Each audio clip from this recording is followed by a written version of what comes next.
his mother got very panic, called 911, and then immediately called his father and said, "Hey, our son has swallowed a couple of coins, so I have to take him to the hospital immediately." Then the father said, "Hey, wait a minute, I am here with a visiting pastor, so wait a couple of minutes, I will be right there with the pastor." Then she said, "Oh, you are bringing the pastor to pray for the boy?" Then he said, "Not really. I have heard that this pastor is very good in taking money out of people." Anyway, I am not that visiting pastor anyway. So I am very glad to be here today and to attend this service and worship God with you. Pastor Martin Alphonse has some connections with our organization for a long time. I thank Pastor Martin Alphonse, Pastor Stan and Frederick, and all of you for giving me this opportunity to be with you. I worked for the last couple of years. I worked for this organization, Reaching Indians Ministries. This ministry has been established in 1993, about 18 years ago, by one of my close friends, Reverend Saji Lucas. He has been here a few times, I guess, and just now I was talking with him, and he conveys his greetings to Pastor Martin Alphonse, Pastor Stan, to everybody. And also I bring greetings from Nagpur, Maharashtra, India, where I work with this organization. In India it is called Mission India. Last few months I have been visiting US, and I am stationed with our head office in Chicago. This organization was started 18 years ago, but last 18 years God has blessed us tremendously. There was a tremendous growth. Just a start from the mission of one person, and now as you saw in this video, we have about 1,000 missionaries working in villages of India, and also we have about, that is our first goal, church planning.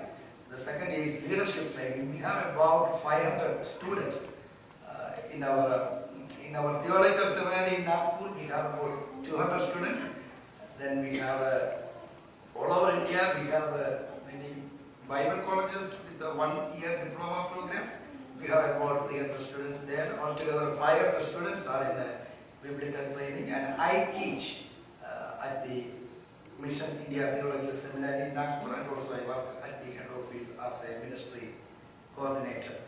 And the third part is our mercy homes, compassion services. Mercy homes, we have about 500 children in all our mercy homes all over India. And as you have seen here, it takes $30 to meet the expense for one child. And many of these kids are without sponsors. So this ministry has been going on all these years by supporters like you, and I have brought in some of the details of the children who doesn't have sponsors yet, and also I have put some brochures outside there on the table, and you are most welcome to, if Holy Spirit gives you a burden for any of these children, you are most welcome to contact me or start giving $30 each a month. And also I have brought in this book which is about this ministry, and I have put a few copies outside on the table, and you are most welcome to take a book, and you are most welcome to give a small contribution, anything, $10, $20, any contribution towards the expense of the book. That will be very much appreciated. And another thing, when I was coming to US, another thing was on my heart was, burden in my heart was, I just 3-4 days before I leaving from India, I visited a small church in Calicut. It was a small village church, only like 15-20 families, and they have been for a few years. They do not have, this is the Mission India Church planted by us. They do not have a place to worship they assemble in homes and homes there in that village, not like our homes here with the spacious living room or anything. So it is difficult for them to continue like that. So I was with the pastor and family for a couple of days. They asked me whether I can do something. I said I will present this when I go to US. I will present, and if God shows, give a burden to somebody, then definitely I will let you know. So this, in order to buy this, they are looking at a small piece of land which cost about $5,000, and in order to put a small building, that also costs $5,000. That is like $10,000. So our history of our organization is that we started with nothing, and now it is a very big work, and God has blessed tremendously. And I present this for your prayer and thinking, and if God shows you anything, you are most welcome to be partners of this ministry. Again, I am very thankful for this opportunity to be here with you, and I pray that you are a small church. I pray that God continue to bless you abundantly as a church and as family, so that you will become a blessing in this city of Portland and continue to be a great witness for Jesus in this great city of US. So for today's meditation, I have selected Book of Jonah, chapter 1, verse 2. Get up, go to Nineveh, the great city, and proclaim against her that their badness has come before me. I represent the mission organization, so I thought that it is very apt. It is very appropriate to preach a mission sermon or a sermon on mission. The book of Jonah in Old Testament gives a clear idea about the concept of mission, how God does mission through His people, and how we respond, how we are supposed to respond as a church to the God's concept of mission. And if we do not respond to God's will in a positive way, what God does, I would like to meditate together some of these questions in the light of the book of Jonah. You know, the book of Jonah is a short book, only 4 chapters, and we know that even as children, we all know the story. It is a very interesting story. God asked Jonah to go and preach in Nineveh, and he went the opposite direction, and then a whale, a big fish, came and swallowed him, and he was inside the fish for 3 days, and came out alive without any injury after 3 days, and he just walked out as a healthy man. It sounds like a Superman story, but there is a much more deeper meaning to the story and the book of Jonah. It shows that God is the author of mission. Bible is all about missions. The theme of Bible is missions. God reaching out to humanity and touching us with His love. There are 32,000 verses about mission in Bible. Even in the Old Testament, we know the God's salvation history, especially through the book of Jonah. God tries to show us that God's salvation is not limited to one section of humanity. God's salvation and blessing is for everybody, each and every person on this earth. We can see that the New Testament idea of universal salvation, it is here in the book of Jonah. In this book, God is engaged in planning missions and sending people for mission, sending Jonah on mission, and saving them and bringing them, the whole city of Nineveh, to the fullness of life. So we can see a few things from this whole book. Number one is that God's mission often requires us to leave our comfort zone. We all want to remain in our comfort zone.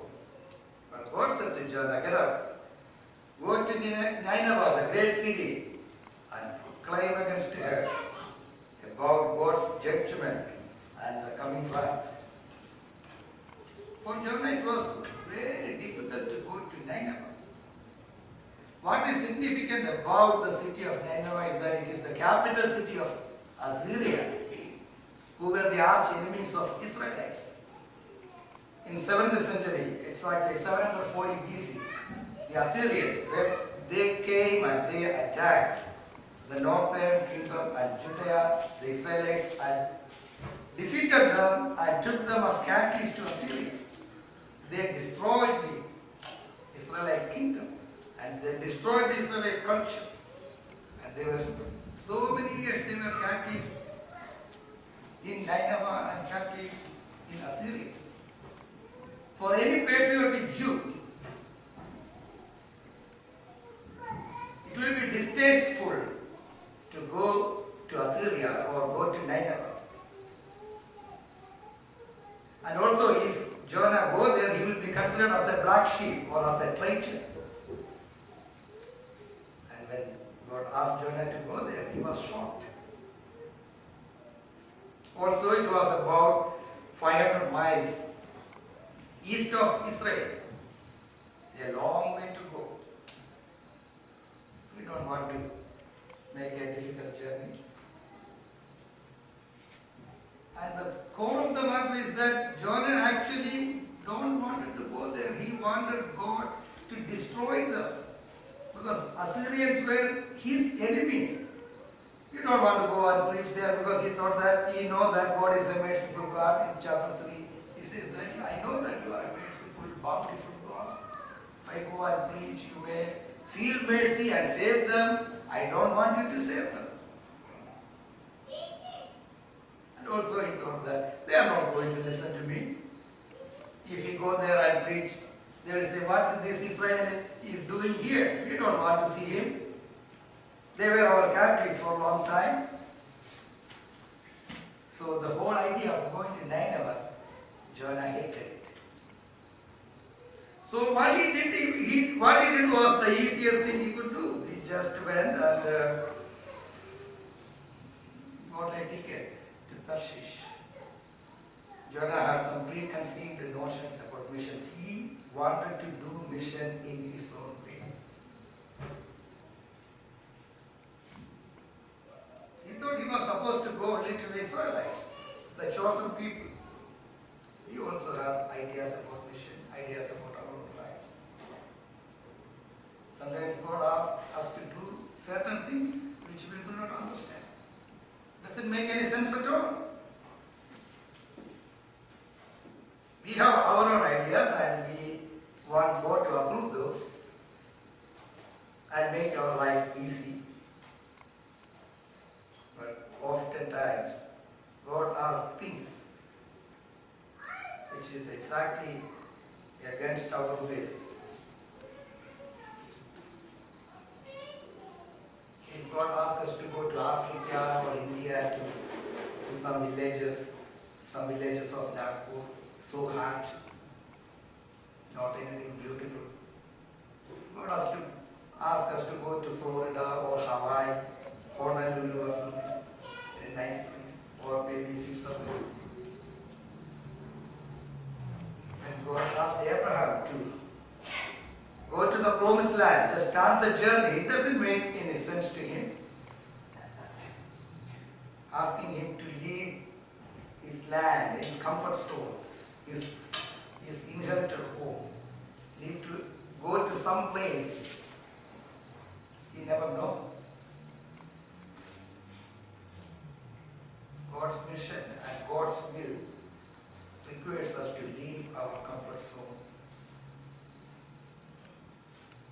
So what Jonah did is that he just bought a ticket to Tarshish and went on a journey.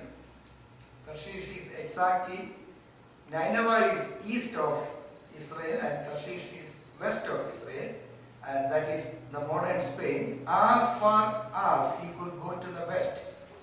That means he wanted to go exactly opposite direction of Nineveh. God asked him to go to east and he is going to west.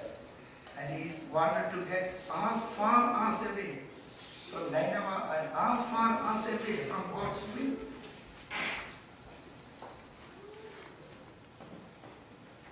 Sometimes if we don't like something, God asks us to do something, we do exactly the opposite way and as far as we could.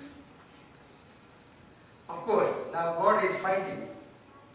All along the story, all along the way, God is fighting with Jonah and trying to get back on board with God's idea of missions, God's idea of His calling.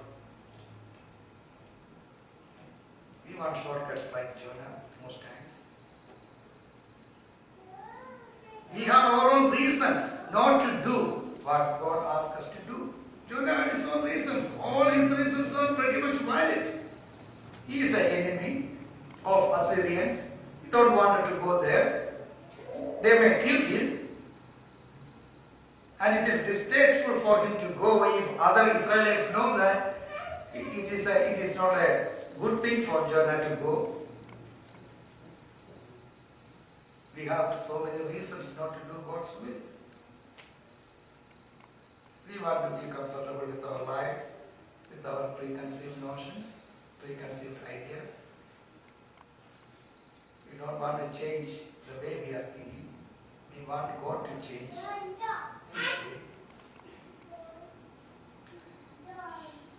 But the message of the book of Jonah is that when we don't obey God's will, God interferes in a terrible way. God begins to stir up a terrible storm. As we read the narrative, we began to respect the crew. These crew were Gentile people. They were not Israelis. They were not God-fearing people. But they did many things much better than Jonah. They began to pray to their gods. And also they have the spiritual discernment to know that Jonah is the source of the trouble. And even when they know that Jonah is the reason for trouble, they didn't attack him. They could have just finished him for about within 1 second and thrown him into the sea. But they were afraid. They behaved very nice. And through Jonah's struggle, right there, God already started working His way. The pagan crew had a conversion experience right there. Chapter 1, verse 16. They began to pray and they began to make vows that they will live a godly life. We are often unhappy with all the struggles in our life. Jonah was very unhappy that why all this happened. But through the struggles of Jonah, God is touching those people, those ungodly crew. They offered vows, they offered a sacrifice, they began to worship God. If you have the ability to see God in our struggles, God will transform our struggles, and through our struggles, through our difficult times, God will touch people. Our difficult times, God can make it a blessing for others. Now the story goes, Jonah was swallowed by the whale, and being inside the big fish, Jonah started praying. He prayed incessantly. He prayed without stopping. That was a real prayer. The whole second chapter is Jonah's prayer. Maybe we can see like God sent Jonah to a mission school for 3 days. An extreme training program in missiology. And he graduated with a diploma in mission responsibility. Graduated with the honors. Cum laude.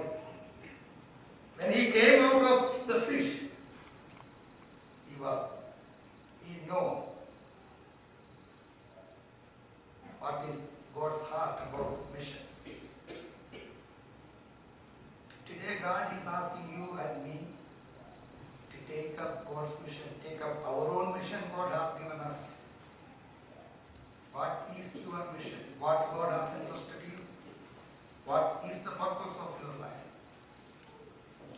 God created you and put you in this place.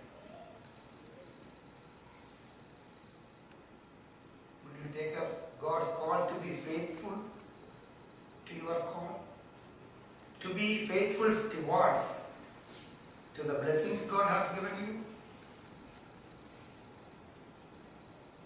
Or we want to run to the opposite direction like Jonah?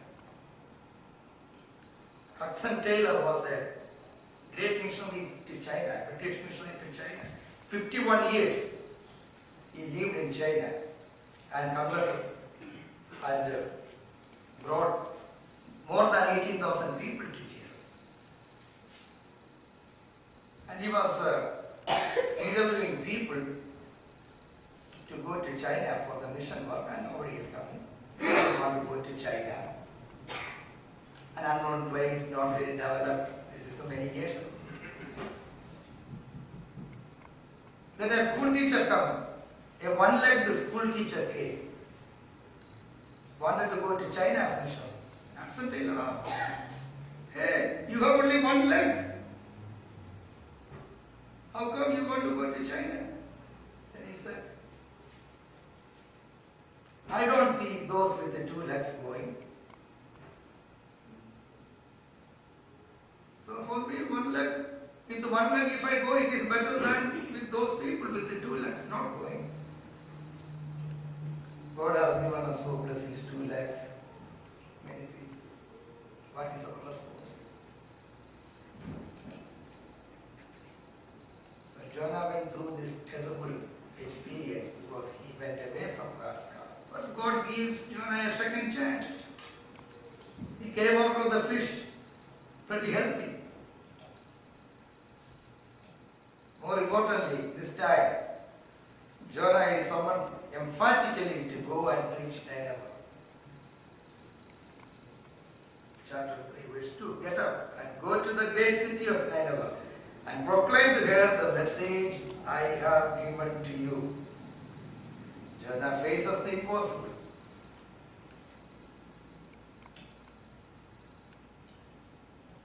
Go to the next slide. Now Jonah listens and God gives comfort in adversity. Jonah went through all this adversity. You don't want to leave our comfort zone. But when we leave our comfort zone, through struggles, God is with us. Emmanuel. He never leaves us alone. In our struggles, He carries us. He strengthens us. This time, Jonah follows the God's call. He knows that this time, if he is not going to do it, then something terrible will come. The last time it was a fish swallowing. This time he do not know what is going to come. So he went and preached in Nineveh. But with very little enthusiasm, he was preaching. But he don't want. Even when he was preaching, he was thinking, I don't want these people to listen. And his sermon was very unconvincing and unspectacular. His sermon was only five words. In the original Hebrew, his sermon is only 5 words. 40 days from now, Nineveh will be destroyed. That is his sermon. 40 days from now, Nineveh will be destroyed. Surely this is the shortest sermon in the whole history of the church. Pastor Martin agreed that I may speak here today if I come here and preach a sermon with the 5 words. He may not let me go back. But what happened to Jonah's sermon? Next slide. Jonah did the minimum. He don't wanted to disobey God because he was really afraid. Jonah couldn't understand what was God's heart about mission. What was it all about? He didn't want the Assyrians to convert, Assyrians to become God's children. But this short sermon did wonders.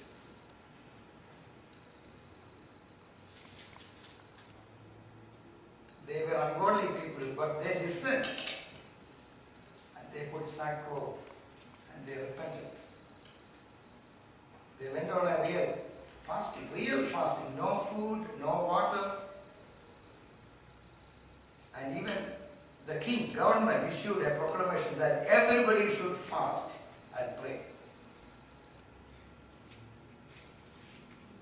Even though with the half mind Jonah was doing this mission, God abundantly blessed his mission. And when he was in that sunlight, very difficult time, God gave him comfort. God gave him a new tree, and he could relax in the shadow of the tree. The lesson is that even if we do our minimum, God bless it. Most important is our availability to God than our ability. Jesus asked, seeing the 5,000 people, lost people, hungry, tired. Jesus asked the disciples, can you give them food? Jesus asked, what you got? Disciples said, you want us to buy food for these 5,000 men and children and women, maybe more than 10,000 people? Jesus didn't ask them to buy it. Jesus asked them, what do you have? What is available with you? They didn't have much. Only 5 loaves of bread and 2 fish. But that was enough and more. We may not have much. We may say, oh, for mission work, I do not have much to give. Maybe there are rich people, they can actually, our organization has been blessed by some of the rich people here in the US. They supported us. You may think, why I should give? There are rich people, let them give. Even if I give, I have only little. But God wants you little. God can bless that little. With that few loaves of bread, 5,000 men were satisfied. So many other kids and women too, maybe 10,000 or more than 10,000. And there were many baskets, 12 baskets full of bread. Would you be able to trust God with our little and be faithful in that little we have? The revival Jonah brought to Nineveh is considered as one of the greatest evangelistic efforts of all the time. Just with the 5-word sermon, the whole city of Nineveh, 120,000 people, came to God. Next slide. As Christians, we live in this world. We have a great responsibility. We all are called to be missionaries. As you can see here, 65% of the world population, more than 4.4 billion people, never heard about Christ. They live in the area of the world called 1040 window. They do not have a chance to go to church or hear the gospel in conventional way. Because most of these countries ban gospel. They are either Islamic, Buddhist, Hinduism. They don't allow evangelistic work. World's least evangelist cities are in this area of the world, 1040 million. Next. India is one of the countries in this area. In India, by God's grace, we have freedom to evangelize, to preach. But some of the states have already passed anti-conversion laws. As a mission organization, that is our burden, made India for Christ. 22 million people in Bihar, most backward state in India, never heard about Jesus. Recently we are trying to start a school in Bihar. We sent 2 missionaries to Bihar. 70 million people in Afghanistan never heard about this. In the parable of the lost sheep, Jesus said, this shepherd, when he lost one sheep, he left 99 and went after the one sheep. Now, 99 sheep are lost and we are the shepherds. Only one sheep is with us. 99 is gone. We are not the shepherds to go after this 99 sheep. In India, we are Christians for so many centuries. We have to remember with gratitude so many missionaries who came. The first Protestant missionary who came to India, Bartholomew Singapore. He was there in India from 1706. He settled in Tamil Nadu, a place called Trangoba near Nagapattinam. He was a Danish missionary. Entirely different culture, so hard. In Tamil Nadu, in India, it was terribly hard for him. He was saying, my skin has become like a red cloth. But he stayed there. He learned Tamil. He translated New Testament into Tamil. And he printed it. When he passed away at the age of 37, he left a big legacy. He left the translation, Tamil translation of New Testament. Left a seminary, 2 church buildings. We have been blessed by the legacy of great men who listened to the call of God, who didn't consider their lives as valuable, who self-emptied, who rejected their lives for the sake of Jesus and the gospel. As we know, until 20th century, we considered Christendom, the Christian society, as Europe and US. But in Europe, many big churches are empty. Muslims are buying these churches and converting into mosques. In US, this country is established as a Christian country. We trust in God. Now we cannot say the word God in school. That will be infringement of or hurting somebody else's feelings. And in China, in India, in Korea, Christianity is growing. People are coming to Christ more than ever.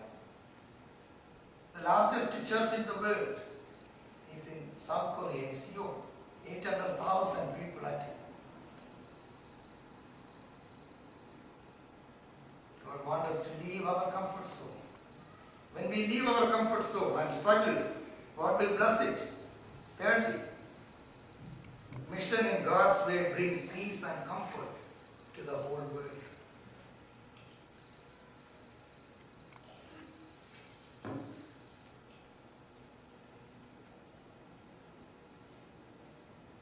When the people of Nineveh began to repent, God regretted about the calamity he was planning to bring to the people of Nineveh. Today, if we do mission in our society and all over the world, God will touch people.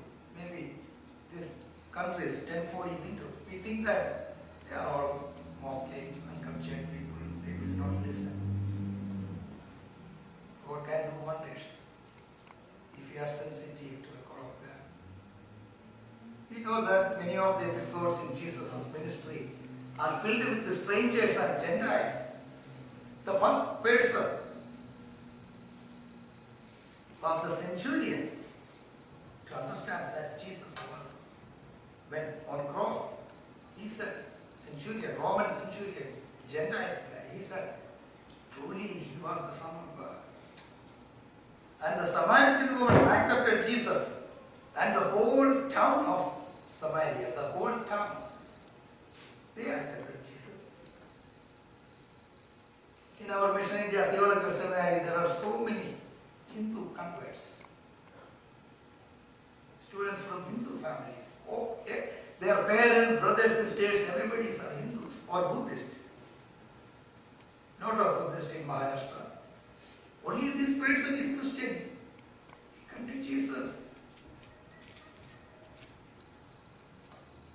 There is a student in MDiv class, his name is Siddharth.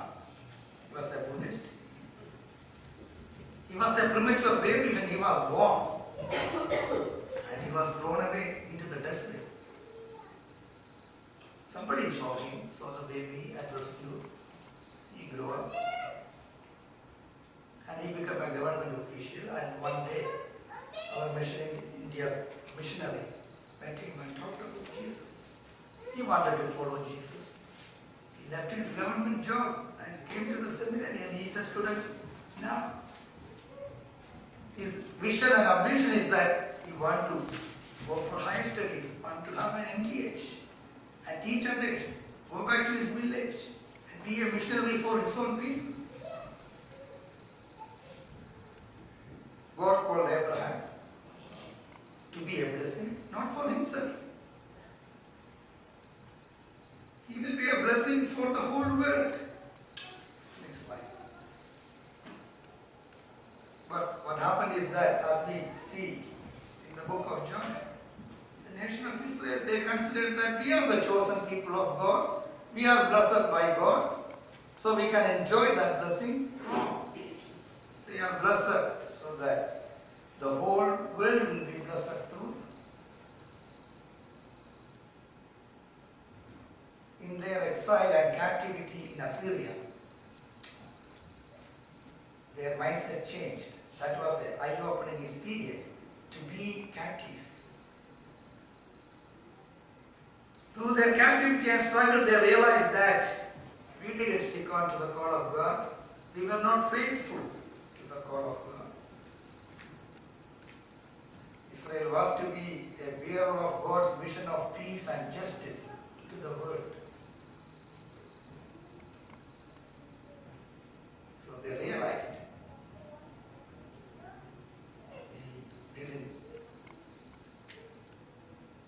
we were not faithful to our call. That is all about the Book of Jonah. Today, church is the new Israel. God has called us. We are chosen people. For what? To feel like Israelites, that we are chosen and blessed. We have everything God has given us, so we can just enjoy. God has chosen you and me, but with a great responsibility and privilege. A very great responsibility. What it means to be a disciple of Jesus Christ. What it means to be called and chosen as a nation, or chosen as the children of God. Even some of the disciples of Jesus thought he is calling and blessing it. It's only for them. Peter had great difficulty in understanding God's vision, that it is for everybody. Holy Spirit is for everybody. Couldn't understand. It is for Cornelius too. God has to speak to Peter in a vision to show him that, yes, my blessing is for everybody. We are called to be missionaries. Whatever God gives us, God has given us to be a blessing to others. God has entrusted us 10 talents, 5 talents, or 1 talent. We are not supposed to hide it and use it for ourselves. We are not faithful in our calling. God may interfere with our lives as He interfered with Jonah's life. John Wesley is the founder of the Methodist Church. A man with great zeal.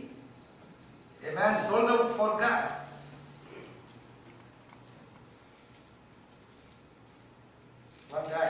One day, his friends came up to him and said, "Hey John, your house is on fire." John Wesley said, "Oh, impossible."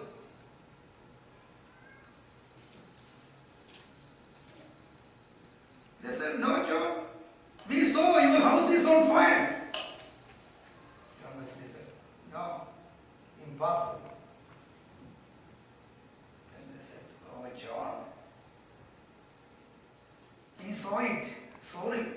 We saw your house completely bent down. John Wesley said, no, it is impossible that my house will burn, because in the first place I do not have a house. That house belonged to God, and if it burned, it is not my problem, it is His problem.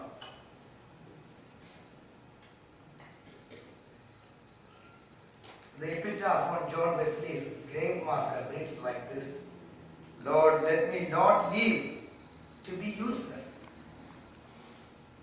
Today we all are living. What is our life is all about? At the end of the day, at the end of the life, we look back and see it was all useless. I worked as a hospital chaplain in India for some time. I visited old people. They were very angry about themselves. Looking back, they think, what I did with my life. I worked too hard for what? Lord, let me not live my life to be useless. Jesus is the new Jonah, but much better than Jonah. 3 days Jesus was also in the belly of the earth, bringing salvation to the whole world. Jonah brought salvation, God's salvation to the city of Nineveh.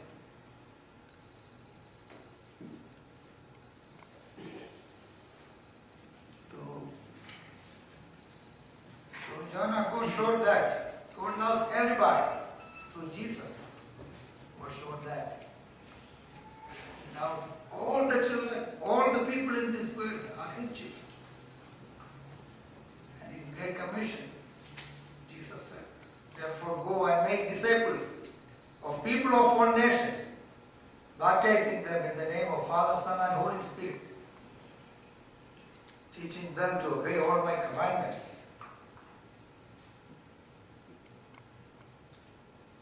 Jonah is the caricature and symbol of the me-centered Christian faith. Me and my family, my wife, my kids. God wanted to use Jonah for the people of Nineveh. He didn't want it to. God wants to use you in somebody's life in a special way. There is someone who deeply need you.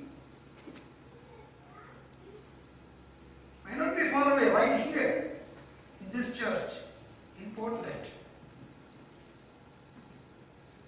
What is your call? Maybe it is to work with the kids, maybe reading to students, can be spending some time with somebody lonely, spending some time with somebody sick, giving your shoulder for somebody to climb over. Do you feel the pain for the people who are lost, who are suffering?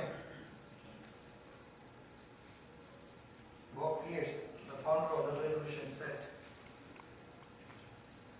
Lord, let my heart be broken by the things which breaks God's heart.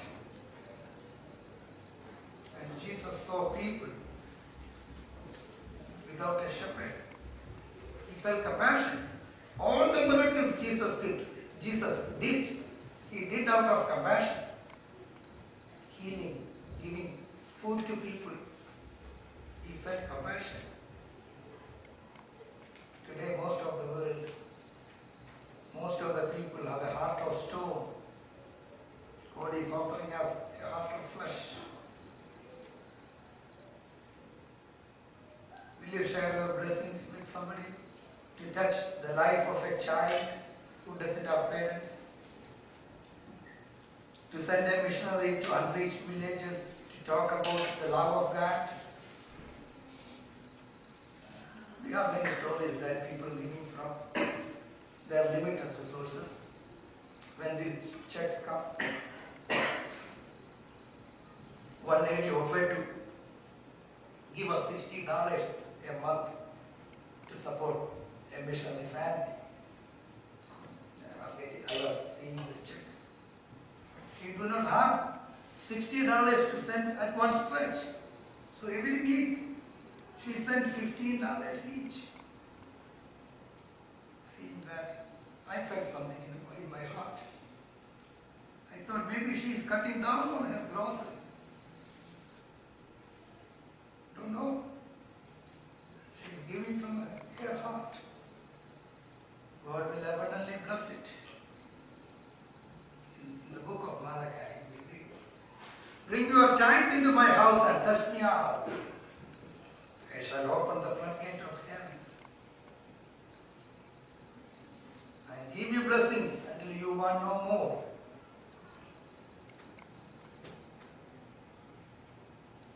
Jonah wanted to run away from God's call.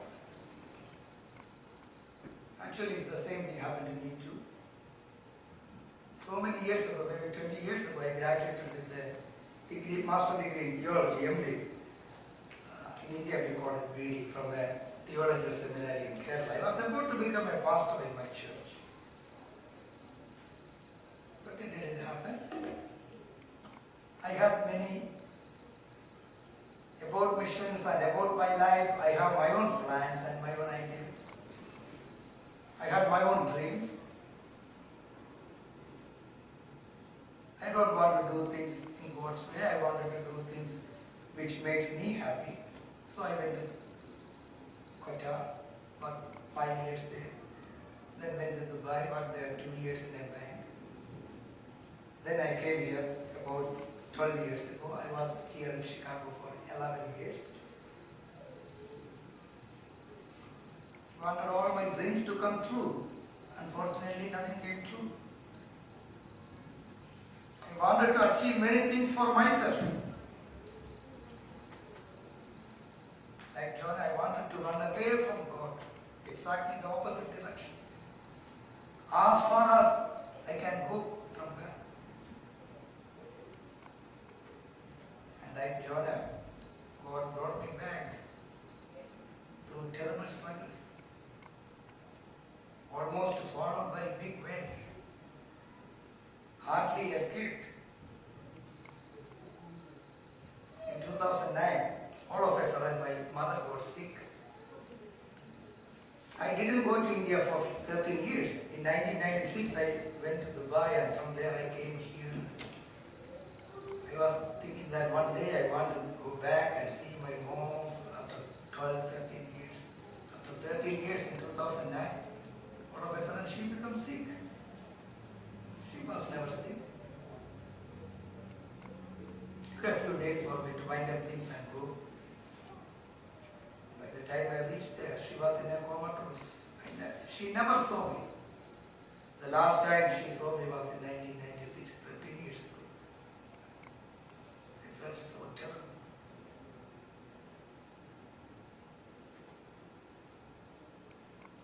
I thought, man, she just wanted to see me. She didn't want anything. Whenever I sent some money, she said, "No, don't send any money, I don't want."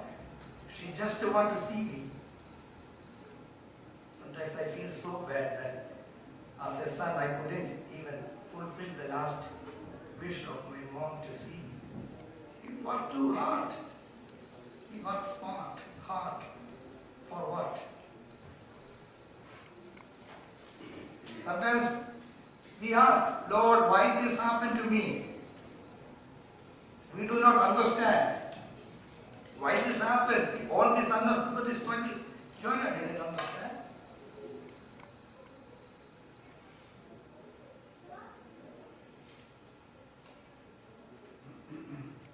Jonah asked this question. I am positive that he might have asked this question. Why this struggle? We also ask the same question. But through our struggles, God can bless so many people. Through Jonah's struggle, God blessed the crew of the ship.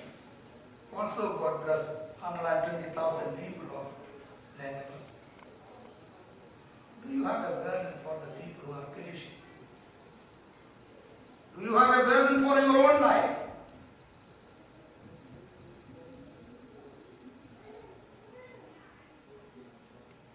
Are you faithful to your calling? Are you faithful to your own life? Are you willing to carry your own own cross and follow Jesus. We all want a lot of things to make ourselves happy. The people of Nineveh, the so-called ungodly Gentile people, they went on fasting even without water. Actually, last December, 3 weeks, 21 days, I was fasting with a couple of other friends. Will you be able to fast at least a day and take that money and give to somebody or give to missions? I never thought that I will be able to fast 21 days. I fasted 7 days before. But I look quite well like this after 21 days. The problem for us is not the lack of food. The problem in America is too much food. We are sick not because we do not have enough to eat. We are sick because we eat too much.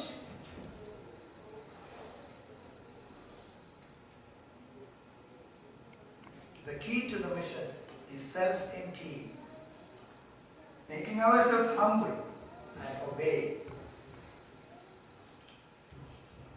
Without taking our own cross and following Jesus, we cannot have fulfillment in our life. Jesus said, if a grain of wheat sick by itself, it is of no use. But if it dies, it bears much fruit. Can we do this in our life, in our personal life, and in the life of the church? Jonah was certainly amazed at the response of the people.